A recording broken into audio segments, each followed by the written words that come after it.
Hello everybody, welcome back to our 37 Info channel. In today's video I'll show you how to easily check for updates on the Bitwarden desktop app.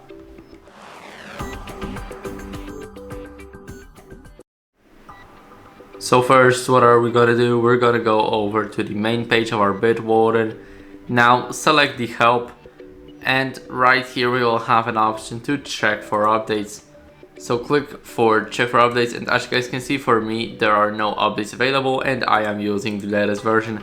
But if you don't, then I recommend you guys updating it. It's very helpful and it's worth it to update whenever a new one comes out.